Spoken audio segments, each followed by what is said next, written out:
Sokuthe kwaphakwa ukutya kuza kuphakwa makuhluthise ukutya okunencasa kuzawuya rhaca phaa kulaa ndawo ukuyo uzive uba unonxano kuyo. Mama ekhaya ndicela uthwale abantwana bakaYesu, abantwana bakaThixo nelikaYehova ihlabathi nenzaliseko yalo, usithwale ngomthandazo. Asikhulekeni Baba egameni likaJesu siyabonga. Father, we thank you for usuku lanamhlanje ulenze laba impumelelo empilweni zethu. Siyabonga Baba nasishulo sakhuluma nabalaleli, sisakhuluma nolimeleyo engqondweni, olimeleyo emoyeni, olimeleyo kusiyamisho nasemzimbeni. Sizothi uJesu inkosi noma kunjalo phakama. Siyabonga Baba uthona amandla asazemamela izwi lakho, khuluma nenhliziyo zabo ngegama likaJesu. Amen. Amen. Ngicela usiphakele mama ukutya. Sizoqhubeka-ke ngezwi esake sakhuluma ngalo, izwi lakaJabesi, ukuthi uJabesi wayezelwe ebuhlungwini. Azange ngiqede leya message, but kule nyanga yabantu abasha yakaJuni, inyanga yabantu abasha, Jabesi was a youth. Jabesi was a young guy owayekade desperate, engazi ukuthi uzothola usizo.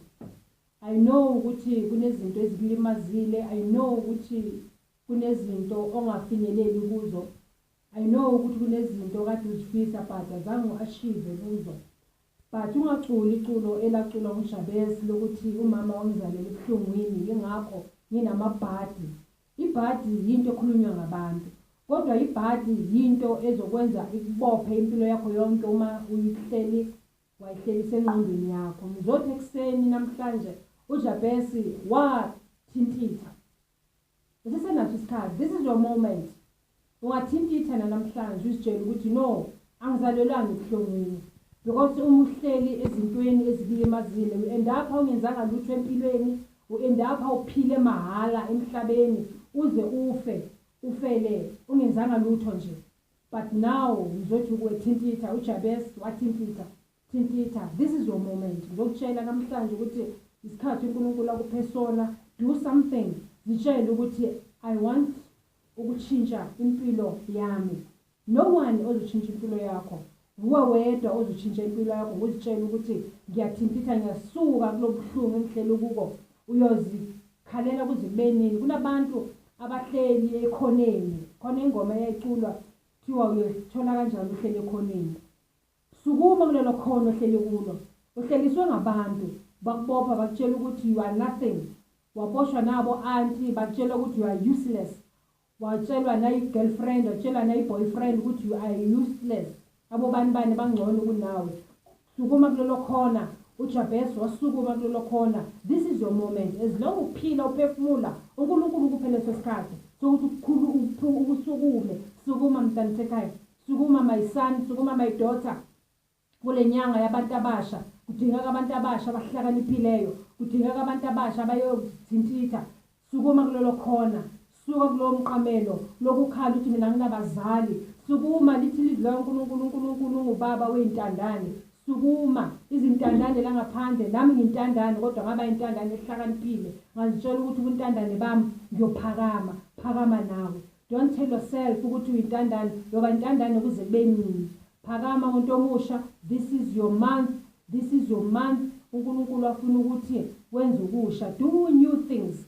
Sukuma. And uma unabangani abangakhuluma izinto ezihlakaniphile, suka kubo. Ngoba abangani abakhuluma izinto ezingahlakaniphanga bayokudonsela ezansi ukuthi ungabi umntana ohlakaniphile. Sukuma kule nyanga yenu yabantu abasha.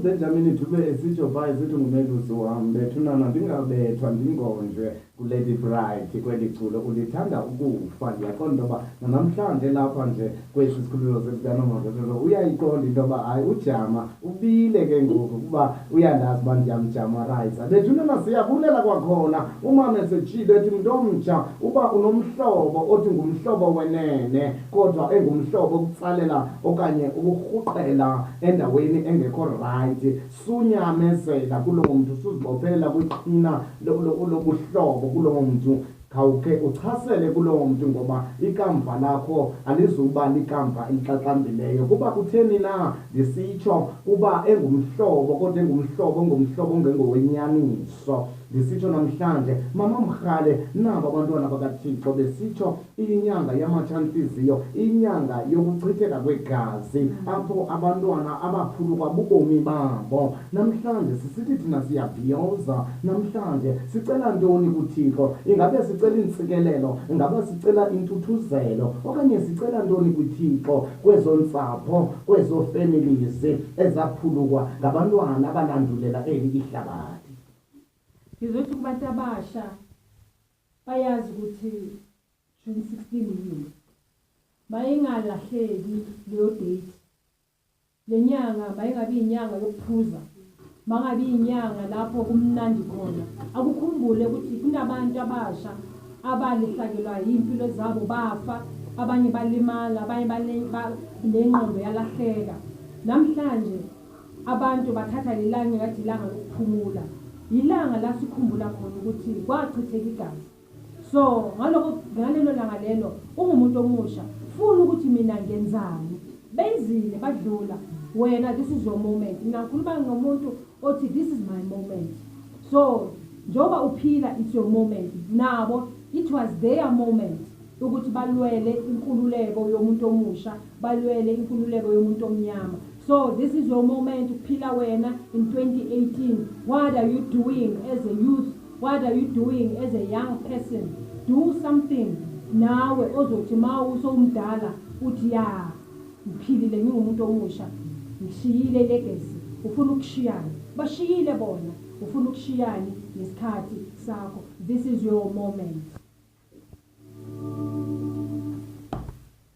esitsho kamnandi phaa utata uBenjamin Dube azazi sesikhulumo esikhulu esitsho kamnandi Eshedaya Dona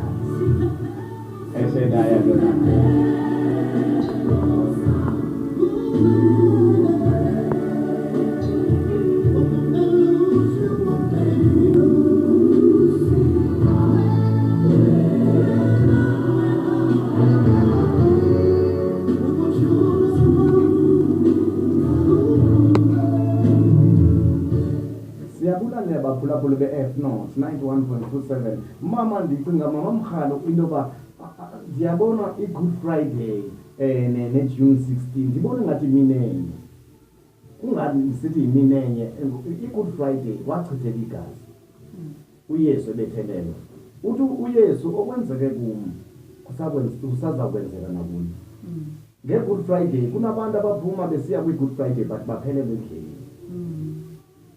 kuba kunesimboli yegazi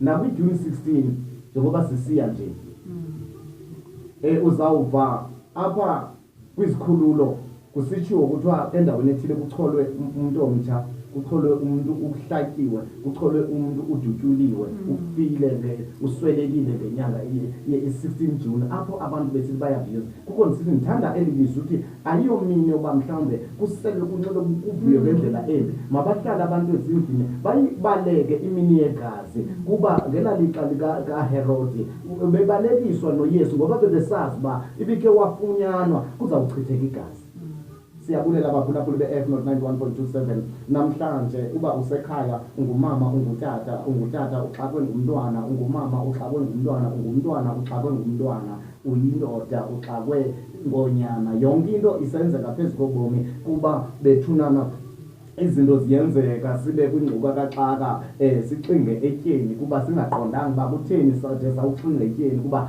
zizinto esijongana nazo, zizinto esiqhagamshelana nazo ebomini. Bethunana ndiyabulela kukutya komphefumlo kwanamhlanje ngoLesine apha besilapha kwicala emva kwentsimbi yesi-7. Bethunana ndibetha impazamo kwintsimbi ye-10 bethunana, ayontsimbi yesi-7 sendaqhela ngecawa uba ndingena kwicala emva kwentsimbi yesi-7. Bethunana mayitye ishiyele ningabi nam kodwa nilwe nobomi. Bethunana siyahamba ke namhlanje sizawuphuma kwinkqubo yethu. Umama esetshilo umama Mkrale, mama ndicela namhlanje ukhe uthandazele wonke umama osekhaya ophelelwe bubumama, uthandazele umntwana osekhaya olulutsha ophelelwe bubutsha bakhe, kuba umntwana mhlawumbi usefumene umntwana at an early age of 14 years useziva engumama. Akakabi ngumama loo mntwana, ngumama just by birth but akakabi ngumama. Ubumama ndicela ucacisele ekhaya namhlanje ngoba yimini yomama. Yintoni ubumama? Bade bazi uba xa kuthiwa kunomama, kunosisi, kunentwazana, kukho igqiyazana, kukho